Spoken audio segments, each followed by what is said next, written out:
Sister friend, I'm so excited to talk to you. So excited. I have my day drinking wine, Trius wines. So I'm got the rosé. Good. This way. So we're going to have to talk about your new launch, which I'm so excited to talk about. Yeah. And I also have standing by, which I won't drink because is the rosé brew, right? 2 years ago, Decanter magazine scored it 97 point Platinum winner.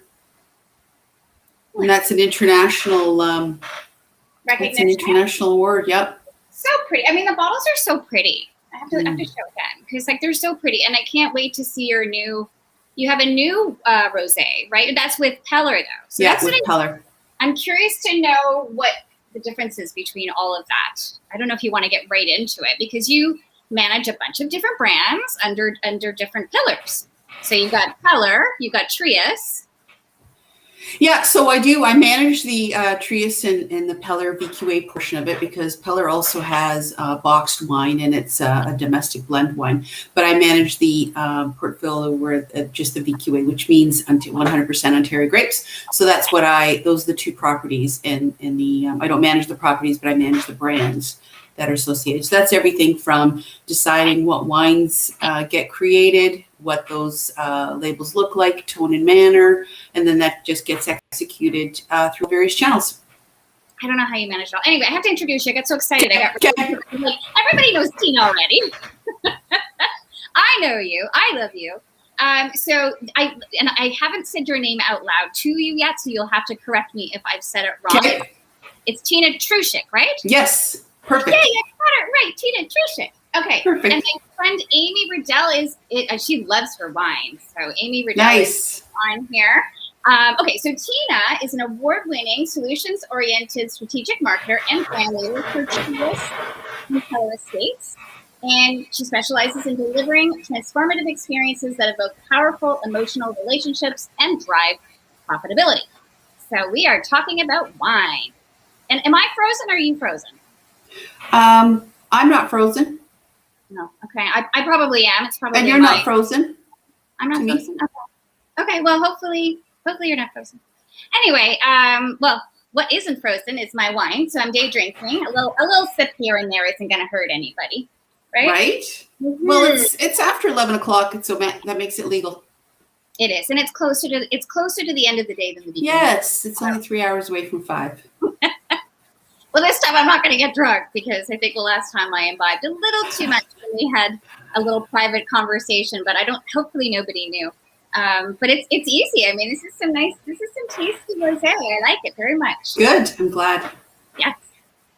Okay, so I have so many questions to ask you. And so we've got Amy who loves the topic of wine, and Goody saying wine, glorious wine. So I think there's a few people that are just excited. Honestly, Tina, people must get so excited like I did when we first started talking because of where you work. Like, it's not like, oh, I work at blah, blah, blah. I create widgets. When you go, like, I work at a winery, people are like, oh, do tell me more. Yeah, for sure. For sure. There's a lot of romance around the product. It's not like we're creating toothpaste. Yeah. Not that there's anything wrong with creating toothpaste.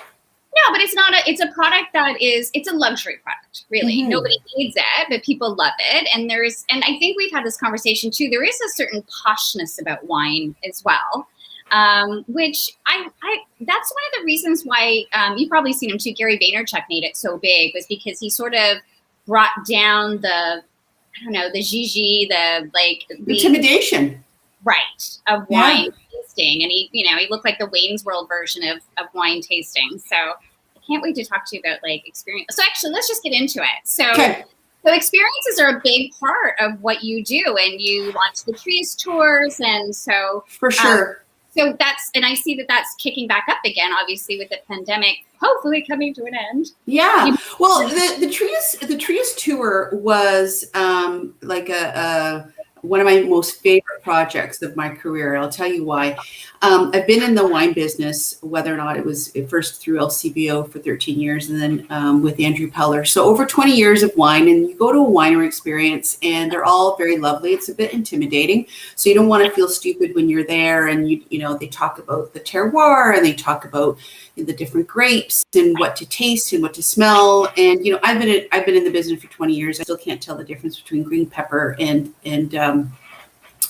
anything else. So it's not it's not something that you need to worry about. And so taking a look at that whole intimidation factor and taking a look at where the winery consumers, so those younger consumers are not necessarily drinking as much wine as the older cohorts. So we created an experience based on the consumer being at the center of their experience. So they go to the winery, and we had zones and stations built around our hero products, the ones that did the best and won the most awards. And then we just made it fun and immersive and exciting. So we have the Trius Rosé Lounge, where we've got, wisteria flowers coming from the ceiling, and you can take pictures against a flower wall. And then you can still have learning there, but it's at your own pace, and you become the hero of your own experience. And so the wine just becomes an accessory that you get to carry and put in a picture. But you are immersed in the experience, and you are the hero, because you get to take selfies and you get to let everyone know you're having a grand old time at Trius. And then when you get home in your condo downtown in Liberty Village, you get to go to your local LCBO store and bring that connection back to life by purchasing the product and remembering how fun it was to be on property. Yeah, I love that you're making the user the hero of the experience, because oftentimes, probably in the past with brands, it was always like, we own the experience of the brand, but you're turning it on its heels and making the person the hero of the experience. Yeah, and most wineries, it's a teaching environment where the wine expert is standing behind a desk and telling everyone how to smell and telling everyone how to taste, and it's it's good if you're super interested and you're a super user. But if you don't know too much about wine, you're trying to kind of elevate your knowledge, it's still pretty intimidating. So you kind of walk away going, I took away maybe 15% of that. Whereas, you're involved in the Trius experience. So it's not intimidating. It's fun. People can relate to it. And it's a reflection of you and the experience that you had. Well, it's so true. And I felt a little bit better as I've gone on a few of the tours in wine country, and I can't wait to come and see you soon. Is having gone through that, and I kept thinking, like, am I missing something that, I like in one place? Like, there's one thing that I like in one place, and there's another thing that I like in another place. And like, what am I missing here? Because should I like a Cabernet Sauvignon? What should I be liking? And I was like, I don't know. I'm just getting drunk. Like, hey, listen, I ask the same question over and over again. And wine is so personal. So if you like the deep and dark and heavy ones, you're always going to like the deep and dark and heavy. So some Cab Sauves are awesome. Some are just too tannic. There's others that are big and fruity, like California. Depends how much sun they get. So there's a lot of chemistry and viticultural science behind that, but you like what you like, and that's okay. 90% of people, my opinion, I don't have insights to prove it, but I bet you my bottom dollar that 90% pick a label that reflects them and pick a varietal that they like the best. And when you present a bottle wherever you go, it's a reflection of yourself. So no answer, no answer is a bad answer. Yeah.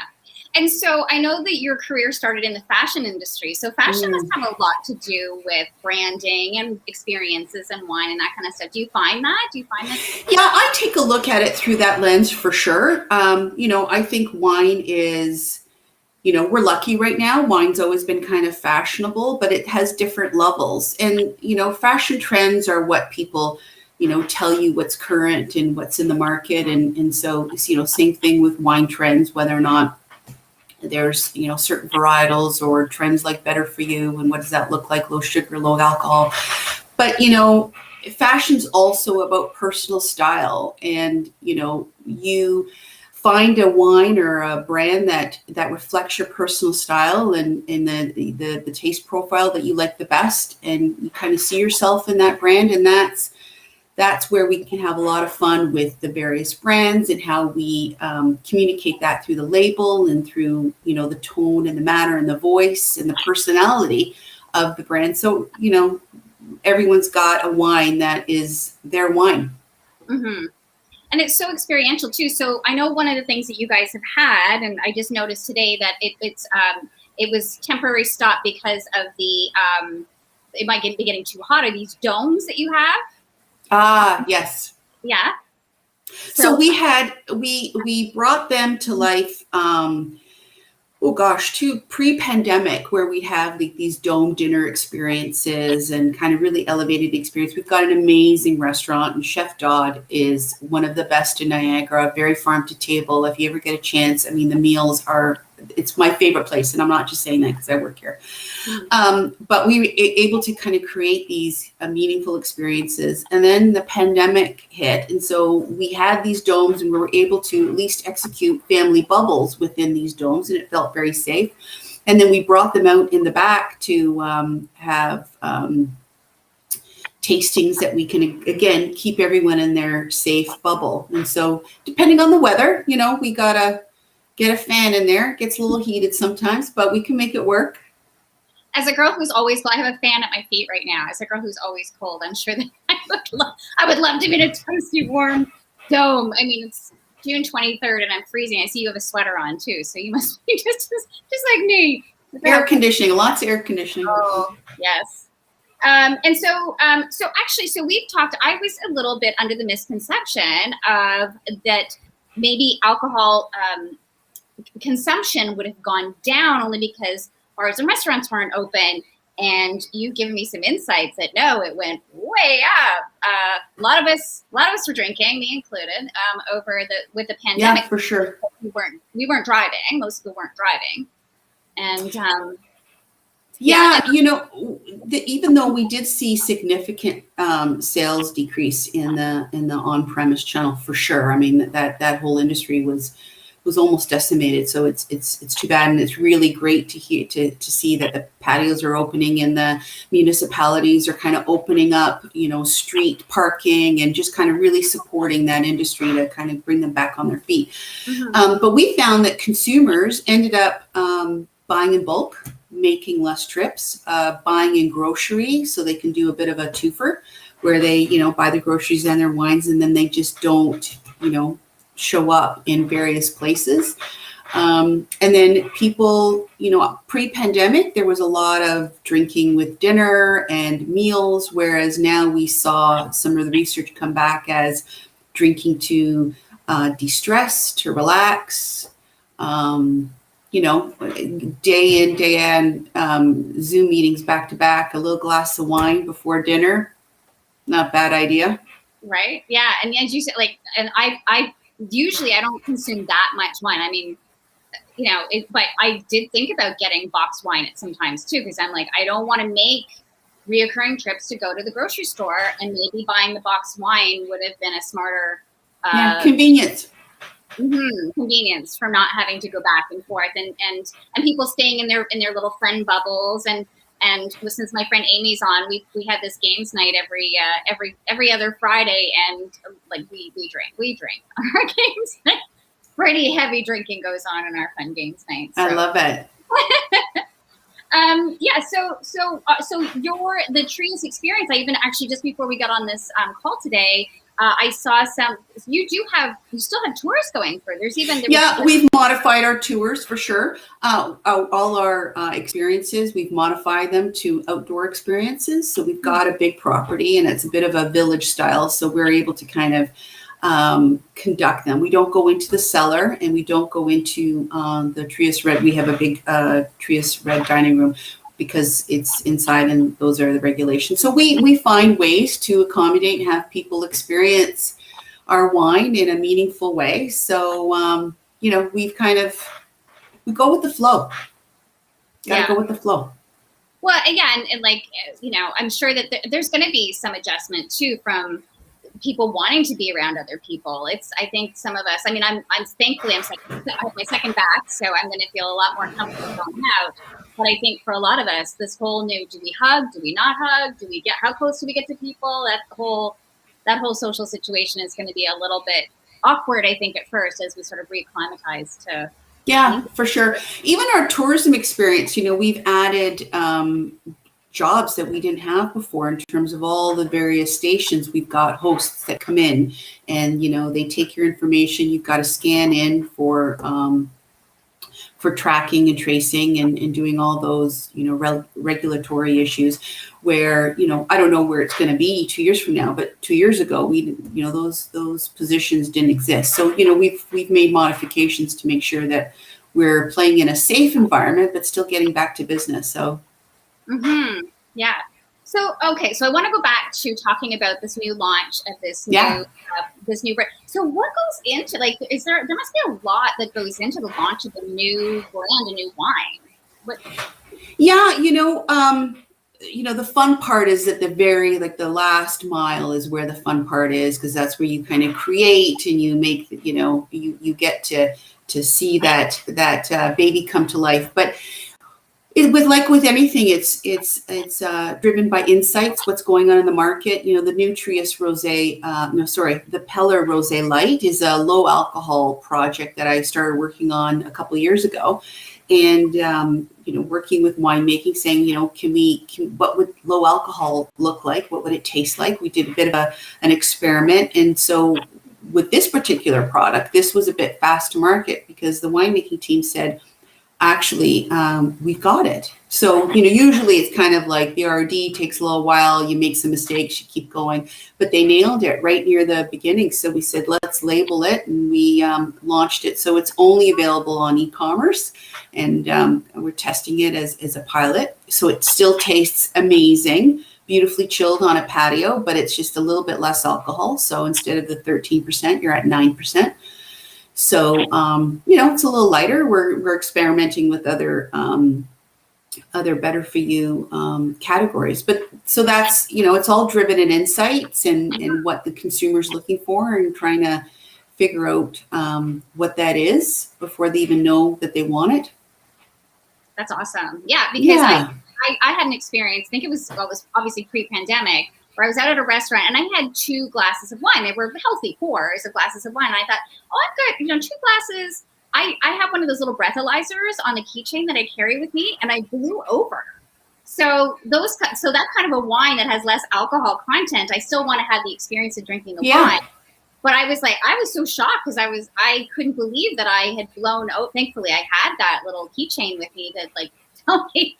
But then I still have those 2 glasses of wine and not worry as much that I'm gonna consume too much to be able to drive home. So I'm excited about that. That's really we're excited to see the results and see how meaningful low alcohol translates into consumers. But we're so lucky that we've got a winemaking team that can kind of turn it around and an operations team that goes, okay, let's stick it in a bottle. Let's put let's get the label on it. Let's see what happens. So. It's good to be that nimble and that flexible and have the freedom to, see what happens. Yeah, because how many, if you can name, you don't not name them, but how many brands are you overseeing at the same time? So I've got about, I'm going to say 2.5, because one of the brands I oversee, I see with a partner out of BC, because it's a national brand. It just launched, Good Natured. But within these brands, so Trius has 42 SKUs. So it's 42, right? So they have different tiers and different varietals. And so we've got a Riesling, a Pinot Grigio, and a blend, and a white blend, and a red blend. So there's the scope of each brand is really quite deep. And everyone gets a little baby love. Mama's only got so much time. That's a lot to manage under one. It's like having a bunch of different clients.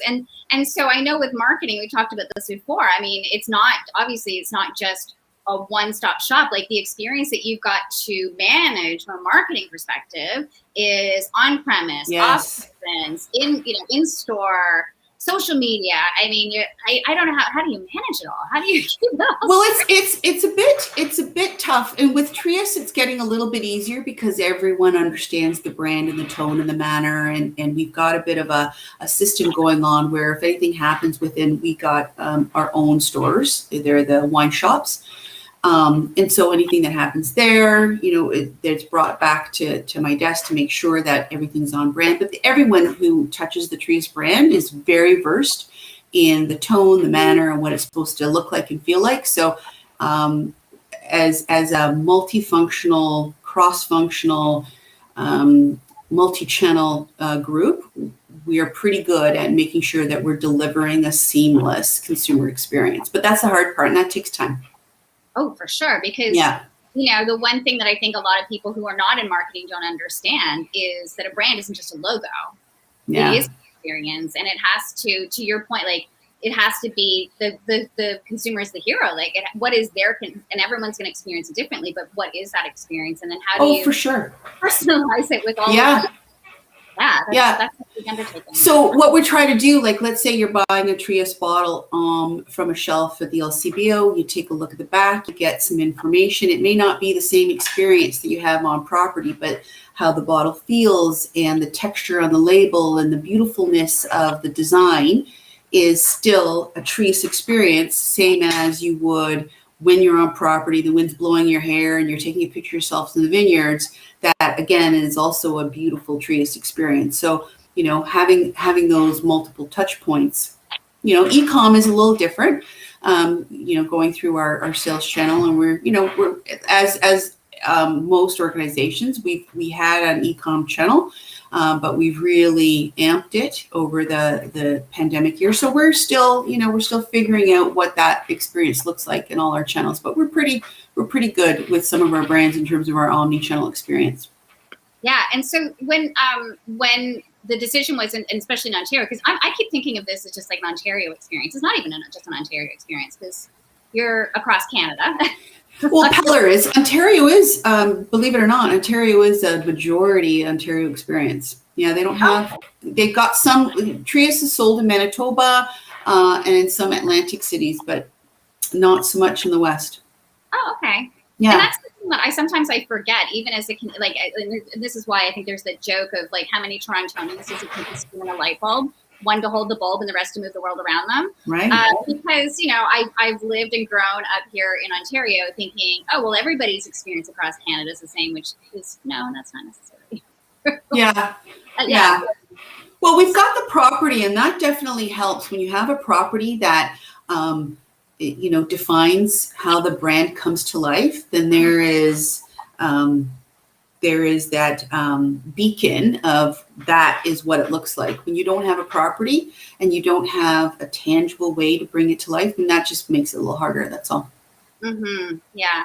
So when when they made this decision, when the government made the decision to have wines in grocery stores, did that help? Did that help consumption? Did it change consumption at all? For sure. We were a bit watchful on how this grocery channel was going to come. We were very, with us in particular, we have the TWS stores, the wine shop stores, that a few of them we were taking on the other side of the grocery aisle. So I don't know if you remember that some of them, you leave your shopping experience and then you'll see the wine shop on your way out. Well, some of our stores, we took it on the other side of the cash register. And so it's store-in-store experience. So we kind of really tested and took a look at the grocery consumer from that lens, and then, kind of expanded it out. Grocery's on fire right now. I think pandemic definitely expedited that, in my opinion.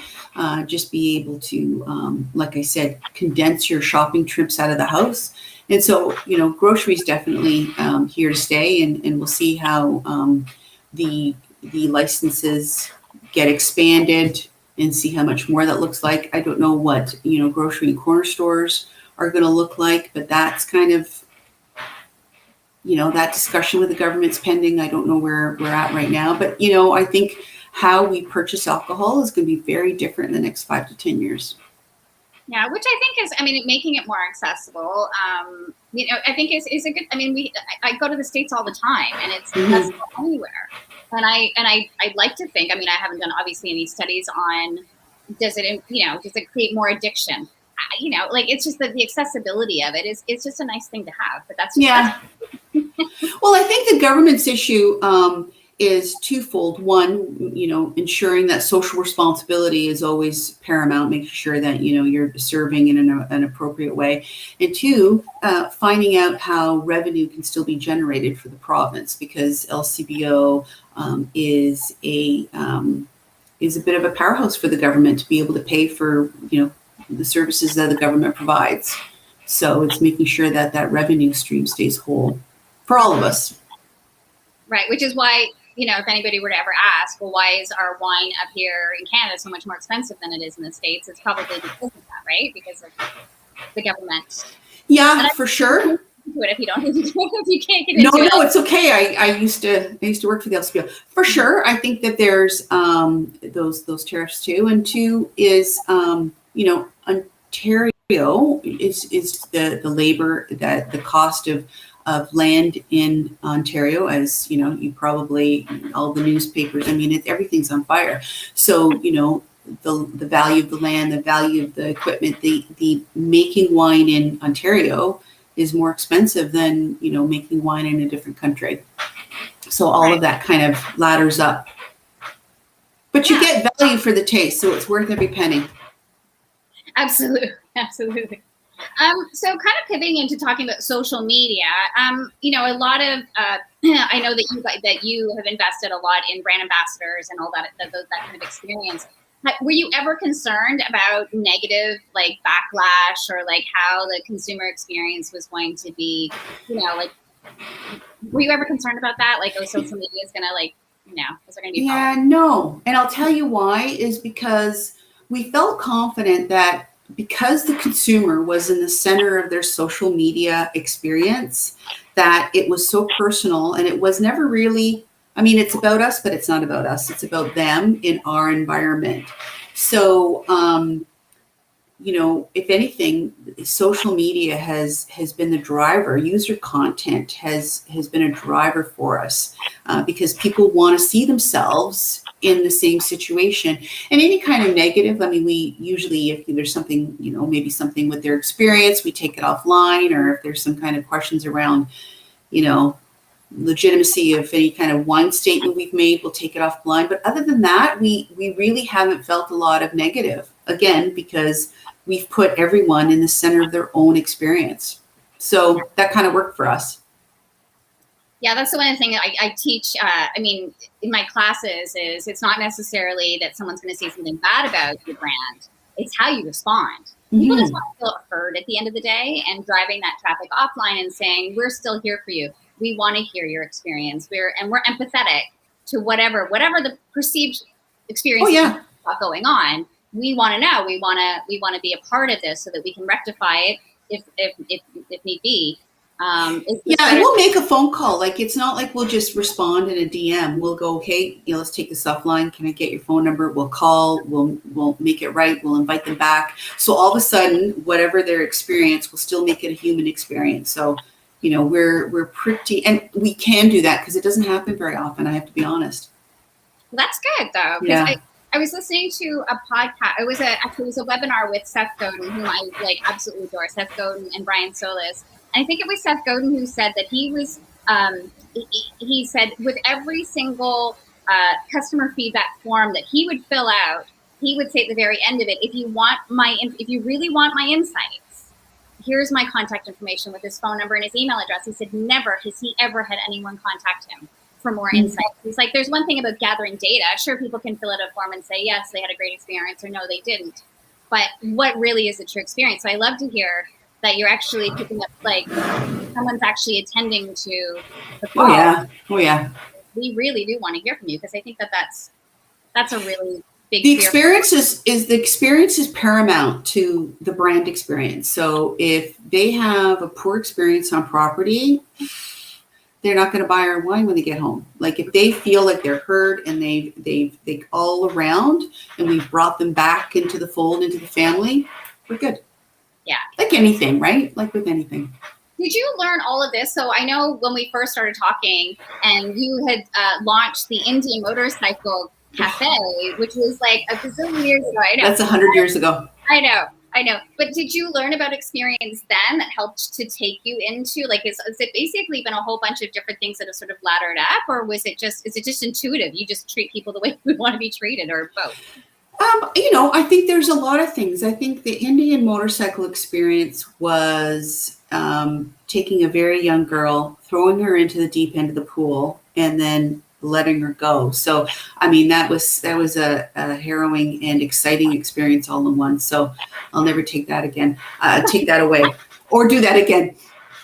But I don't, I'd have to say that it kind of started showing up when I was at the LCBO, and how we were going to bring a very mundane alcohol purchase. And again, this is even before my time, where LCBO stores were built on side streets. You'd go in, you'd fill in a sheet, you'd leave with a paper bag. So kind of transforming people's impression of what alcohol purchase can be, and bringing this to bringing the store to life in nesting tables and entertainment corners and kitchens. We used to have kitchens in LCBO stores. So really making the experience of retailing exciting, and a reason why you want to linger longer, stay around, come back, because there might be something new that you missed the last time. So, and that manifested itself into the winery and the property experience, when you really had like super control and deep creativity on what that whole thing could look like. And so when they, my greatest joy is when I go on property and I kind of walk around and see how people are reacting to all these beautiful creations that were created, and seeing them joyful and excited and in it and immersed. And it's like, okay, check. She's with us for life. And you get to be a fly in the wall, right? Because you know who you are, and you get to sort of see it through their eyes in a way, right? Yeah. Oh, yeah. And there's so much going on though, because with Peller Estates, I know I don't think you're not necessarily responsible for like the Wayne Gretzky thing. No, the Wayne Gretzky brand is a colleague of mine, Sarah. Yeah, she manages that brand. But that's a lot to manage under one like umbrella, like one big overarching brand. So it's well, there's a lot of players. Like everyone gets a piece of that responsibility. So there's a whole like hospitality team that they're accountable and responsible for that, and they do their thing, and they're experts at that. And then there's that whole other brand expert aspect to make sure that everything stays cohesive. Mm-hmm, mm-hmm. Yeah, and of course, then you've got to look at the ROI of all that fun stuff. That's not the part that I like. The math part is that I'm like, get to decide which babies get to stay, which babies have to go. Oh, that must be hard, though. We're pretty good, and I'm coming back to Trius. We also have a bit of a strategic approach at some of the SKUs we have at the estate experience is different than what you'd have at the LCBO, because there's a reason to go to all these various different channels, and what we have in our own stores might be a little bit different. So we take a bit of a channel approach to make sure that every consumer that goes into their particular favorite shopping environment has something special that they can't get anywhere else. So we kind of play that too, making sure that they've got a special, unique experience. Yeah, which then has to be done for every sub-brand, which is interesting, right? Yeah. And I just my brain just kind of went down this path of thinking about the supply chain management, all that, and most of us just think about this, but we don't necessarily think about how this gets to be, from the grape to the processing to the bottles to the distribution to the it's bigger than one would think when you're just sitting down and having a glass of wine and knocking them back, right? Oh, we meet as a cross-functional team every 2 weeks, all year round, and projects are, of course, at various stages of completion, but everything from bottles to Stelvins to the Texas blackout that happened earlier this year affected bottle production, and how that manifests its way a couple of months later into bottle inventory. So we really live in a small global bubble that everything's affected. So we constantly stay in close check with all pieces of the business.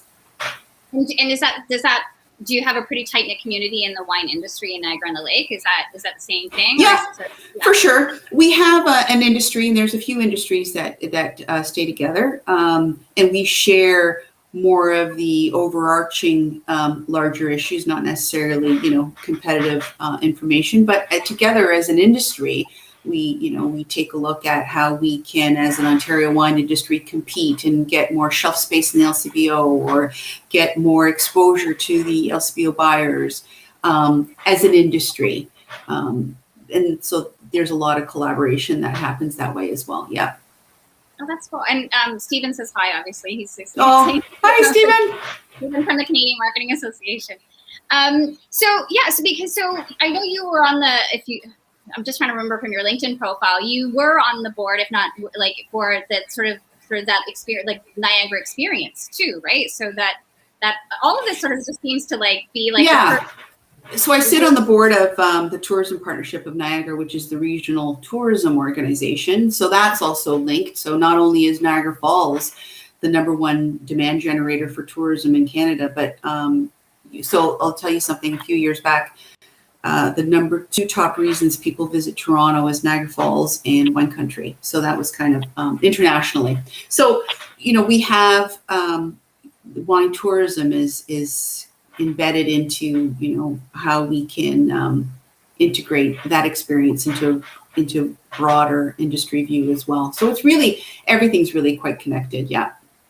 Well, I have to say, even though, I'm closer to Prince Edward County, it wasn't, it was a nice experience to go there and try it out. It's a completely different experience in Niagara-on-the-Lake, probably because the proximity and the collaboration. If I'm taking a tour, I'm going to multiple different places, and there doesn't seem to be any sort of like, from a user experience, any competitive sort of feeling. It was very sort of seamless, going to different from one place to the next, and it's almost like, let's just all hold hands and sing kumbaya. As long as everybody gets a good experience, that's all that matters. Yeah, for sure. And we're a much more mature market, so we've been around a longer than Prince Edward County, but they've got some great properties and they've got some really unique experiences. And so it's been what, 3 years since I've been there, pre-pandemic, but it's a great community down there. Oh, for sure.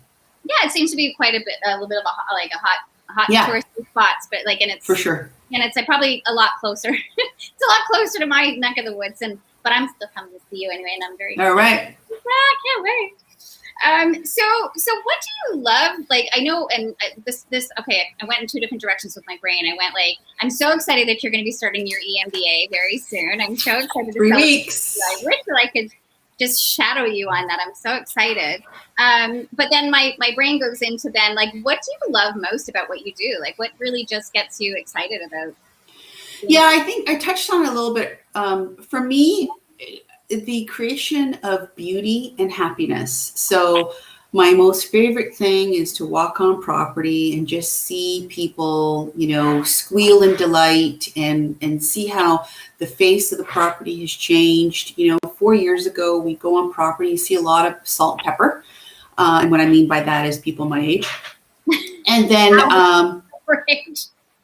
well, a little bit more pepper than salt, but we'll see. Oh, come now.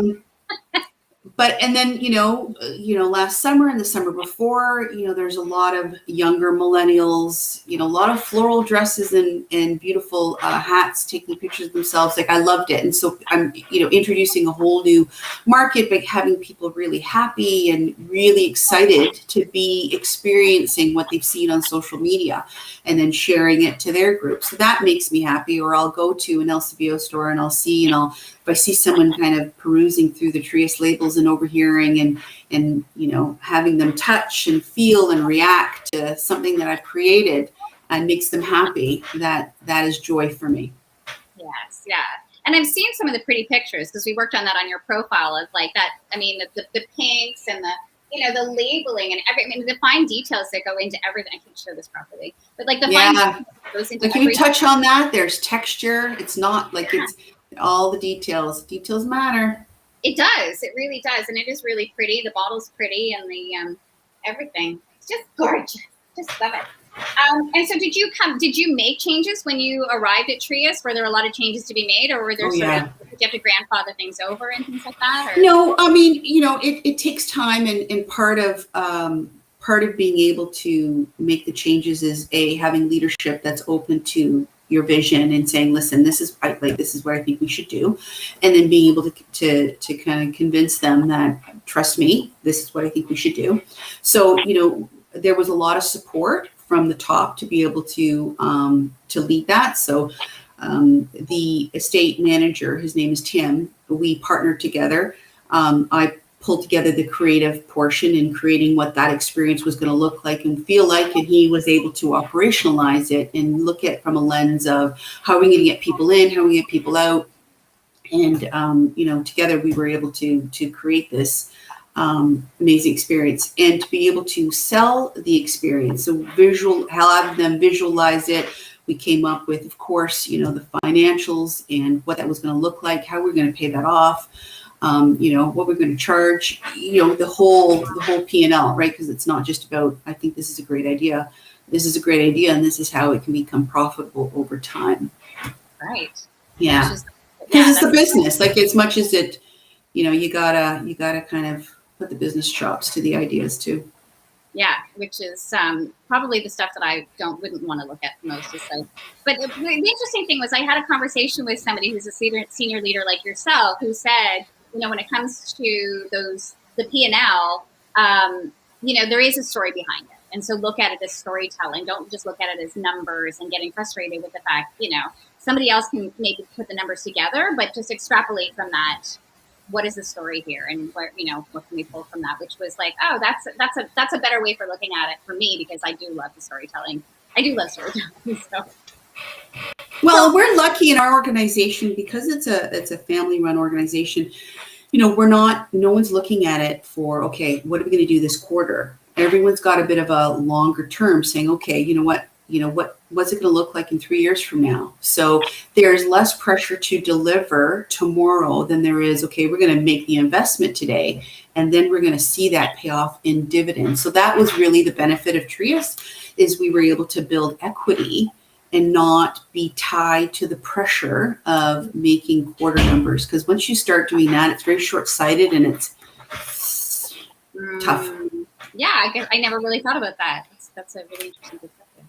So do you think that there's any misconceptions about people would think about what you do? That's where my brain kind of went earlier, as I said, like that, I guess, supply chain management. Are there other misconceptions that people have about maybe your role or what, Yeah, as much as wine is a combination of science and art.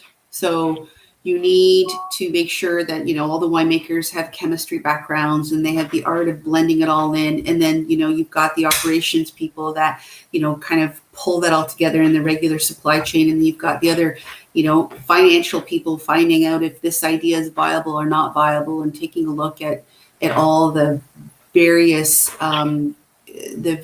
components. So as much as the end experience is a beautiful bottle of wine and an amazing experience, there's a lot of business that goes into, and I mean by business is that, there's a lot of insights. Everything we create is driven in consumer insights and research and financials, and then more financials, and then taking everyone through all the various product stages. So there's a lot of lugging before we get to go and create and then just sit back and enjoy it. It's sometimes it's quick, like this rosé that happened really quite quickly. Sometimes it takes 2 years. Sometimes we got to make plans that I've got to plant. If we want to do something special, it's 3 years out because we got to plant the vineyards. We got to wait for the grapes to grow. We've got to, treat what happens through harvest a little differently with, sun consumption, etc. So all the decisions, there's so many facets to it. So that would be that. I don't know if it's a misconception, but that's always, people get surprised when I kind of go into detail of how much we have to do before we get to drink. Right. And before you get to the pretty stuff, which is the labels and the branding and as you said, that sort of experience. And so since you've been on board, the experience has changed. So can you walk me through a little bit about what the experience is sort of like? You said there was I've seen from pictures and things like that, very Instagrammable experience. So you said there's things I can't remember what kind of plant you said that is hanging down. So you want to know what the zones are? Is that what you just asked? Sorry, I didn't hear. Yeah, a little bit. Okay, yeah. Yeah. So when you come to Trius, you get welcomed with some sparkling, and the first zone, if you will, is up on a second story lookout. We call it the Trius Rosé Lookout Lounge, where you get to learn a little bit about our Trius Rosé, take a sip, take some pictures, and then in a perfect world, post-pandemic, we'll take you to the sparkling barrel. So Trius is the oldest and the largest sparkling cellar in Canada. And once you open those doors, I don't want to give it away, but oh my God, you open these doors, and what we did was we hung glass balls from the ceiling and shone lights on them. So when you open this very dark black tunnel, you see all these glass balls above you that it is made, you are made to feel like you're walking into a glass of sparkling wine, where you're surrounded by bubbles and sounds. And then you go and you check out the sparkling cellar. We have smelling stations where you get to kind of test your nose in terms of identifying what those smells are, the aromas are in sparkling wine. We take you to the Trius cellar, where that's our, we're just celebrating this year our 30th vintage of Trius Red. So we're one of the oldest, if not the oldest, consecutive red wines in Ontario. So we have a whole area there. And then we take you to the sparkling house, where you can actually sit in the tub, take a picture, or you can sit on a swing, which is an upside down sparkling wine cage. And you have a little bit of sparkling brut rosé with a little bit of cotton candy for fun. Oh, that's hilarious. I love that. Yeah. So did you come up with this idea of having these balls hanging from the ceiling and having that? Well, it's a collaborative approach. So so I'm going to say yes. And it's like any good idea, ideas bubble up. We went to New York 3 years ago and just check out Rosé Mansion in New York City. It was a paid experience downtown Manhattan. And they had a lot of those elements that I thought, oh my gosh, like this would be so much fun. So we both went, Tim and I, and then, created the experience. And so yes, having the balls hanging from the ceiling, painting the hallway black, adding the lights. If we all just we had the idea, and then we just added elements to it to make it like fantastic. Because that was like multi-sensory in a way. Like, oh yeah, it's not just because everybody processes information, visual, auditory, kinesthetic, and that would be a very kinesthetic way of really finding your way, because you're living the bottle experience. yeah. That sounds. And like we had the tub, and the tub was something that I really wanted it to happen, because the tub is surrounded by gold and white bubbles, and so there's always room for more bubbles, and it was kind of a double entendre, and that has been like a killer Instagrammable, one of the most Instagrammed pieces too, and so there was just lots of pieces. We still have work to do. There's still a lot more ideas that we didn't even get to, but yeah, we're pretty proud. I'm really proud of it. Walk through the the place almost like with an eye for how can we transform this into a social media experience even? Yeah, we had to take, for sure, because the experience prior to that was a bit typical. We'd go to one station, we'd drink wine at a table, we'd go into the vineyards, and then we'd talk about terroir and the soil, and which is interesting, but okay. Yeah. Whereas, like, I'm going to be honest, four winery tours talking about terroir, I'm kind of done. So, we just made it more fun and just about the consumer. And is the experience that, of course you're going to be a little biased, but is the experience that you get at the Trius Peller Estates, is it quite different than some of your other other wineries in the Niagara region, or is everybody trying to create their own Instagrammable? I think we're definitely leaders. Like I don't think there's a winery that is as Instagrammable in Canada, and I'm going to say, other than maybe Raymond in Napa, but I don't think so. And I think people are kind of catching on to having these opportunities where you have a beautiful backdrop where people can put themselves in. But I have to say that I think our experiences, like at least with Trius, we've got the tour. At Peller, we have the 10 below ice room where you can kind of put on a parka and feel what it feels like at 10 below zero, and taste ice wine, because that's what Peller is their signature skew. And then at Gretzky's we've got we got the pond. In the winter we have an ice rink, which there's not really any other winery that has a Wayne Gretzky ice rink in Niagara Lake. So we do have really authentic experiences, and I think that's good. I think that everything floats all boats. So if we have people come into Niagara because they want to see Trius and they want to see Peller, then they'll go and experience other properties as well. So I think it's good for everybody, not just for us, but for the industry as well. Yeah. Yeah. But yeah, no, we're probably pretty unique in our experiences for sure. And does that make, because that's where I think of, like, when I think of fashion and I think of like that would really lend itself, like your background in fashion really lends itself to those experiences from that lens, to be visual. For sure. Because I think fashion comes from anything. It comes from art. It comes from, what's happening in political science. It's happening in pop culture. And so I think that translates into wine and, what's happening in people's lives and how are they adapting and how are they consuming, and then how that gets translated on the bottle gets to be fun and fashionable and stylish and reflective of what's happening. Mm-hmm. Yeah. Because the one thing that I know about brands, and the one thing that I do teach my students and some of my clients too, is that brands aren't just, as I said before, it's not just a logo, but it is how someone feels about it, and how do they, what does this mean when they're picking it up, and what does this represent to me as, and this is what I'm just mirroring back what you're saying from the beginning. When I pick this up and I walk out and I put this on the counter or like to buy it or whatever, what am I saying about myself?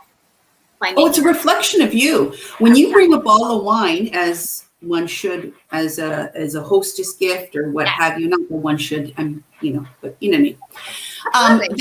That is a reflection of the wine you buy, and the wine you serve is an extension of a reflection of who you want to be perceived as, or your taste, or what have you, which is why it makes wine so intimidating sometimes. But you want to make sure you make a nice decision, and if you don't know too much about wine, chances are you're going to pick one based on the label. Yeah, because you're right. It is a bit of a status thing too, and I'm glad. I'm glad that I have you as my friend, but I'm glad that the wine industry is making it much more approachable and less intimidating, because I think that intimidation factor, I often, when they bring it to do you want to taste it first? I feel like, oh, why am I going through the rigmarole? Just like, give me the drink, it's like, but I know that I'm intimidated. They're like, you want to taste it? I'm like, taste smells good. Okay, pour it. I love that when we first started talking about this, I was like, oh, thank goodness. Because I've watched those, I've watched documentaries too, where I see the process of these Somalis, the master Somalis that they go through, and these grown men, I think I told you, these grown men breaking down in tears because they have to taste a wine, do a little taste and go, this comes from the northern region of France, I'm going to say, and they have to the year and all that other stuff. And so for these master Somalis, and I'm like, it's just a little Leslie. I just like to taste it. I don't need to go through I'm not taking a test later. So, well, that's up to the winemakers, right? The winemakers are the experts. The winemakers are the ones that can do all that. And as a marketer, for sure, I have to be well versed in wine making and winemaking techniques. But the winemaker is the wine expert, and I am the marketing expert. So we all have our roles and we all work together, but can't be all things to all. So, don't feel intimidated in a sea of wine, because you, like 95% of the world, are like, ooh, I don't know, I'll pick that one. Yeah, and so I have a friend, my neighbor and friend, works at Mother Parker's Tea, and they've got these super testers. You have super testers that go in, and there's for sure things that I think she said super palettes. Yes, do people have super palates? I was like, tell me about this. She says she has none.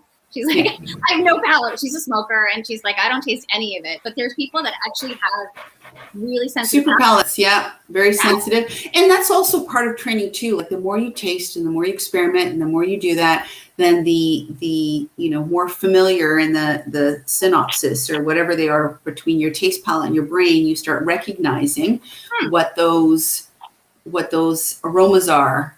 But if you don't practice, then you'll, until someone says, oh, do you taste green pepper or smell green pepper? Yes, that's what I smell. But until you practice, your brain won't connect with what you're smelling and tasting. It never has for me. You get like, I go, oh, this just tastes like wine. I like this wine. This wine is yummy.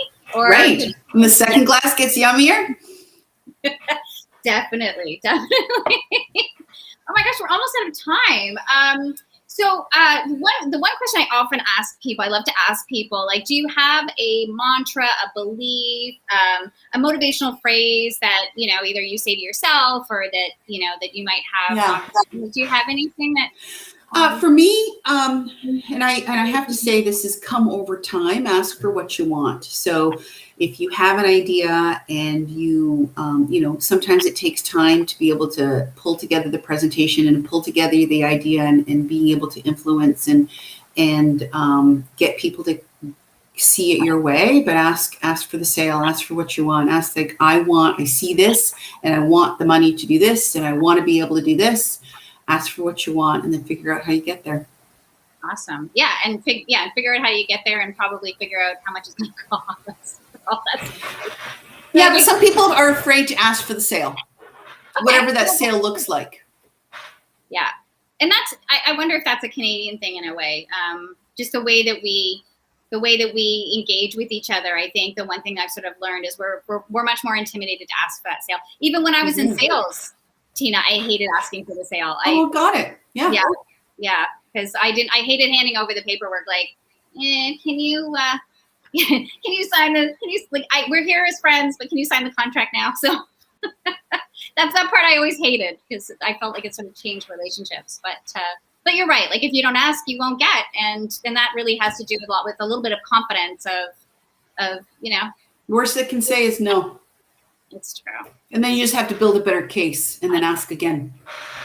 Yeah. And I find I have to do it on the days that I'm like I'm feeling like I took a big swing the other day asking somebody of something that I'm not going to get into because there's no point. But I had to be in a really good, like, it's okay if they say no mood. Because there's some days that I just will be like, I'm just going to be crushed if someone just says no. So you have to sort of be in, but that's good advice. If you ask for it, you just might get it, and if they say no, it's not the end of the world. Right. Not the end of the world. So how can people reach you, Miss Tina, if they want to reach you? Like, my Instagram is T² with 2 Q's, or I could be reached at LinkedIn. So that's an easy way to get me. Or you can call me or email me directly at tina.truszyk, TRUSZYK @andrewpeller.com. Yes, I have to check the way your name is spelled every time I do Lots of consonants, no vowels. Good old Eastern European. And so the last thing can I say is spasibo, right? Oh, yes, thank you. You're welcome. Thank you. Thank you so much for chatting with me, love. Oh, thanks for having me on. It was lots of fun. It's so great. And I can't wait to see you in person and give you a big squishy hug. Yay! Yay! All right, love. Well, we'll talk to you soon. And anybody who wants to watch this, of course, there's going to be a recording of this, and also on my blog and all sorts of other different channels. So, so thanks again, Tina. We'll talk to you soon. Oh, my pleasure. See you. Bye. Okay,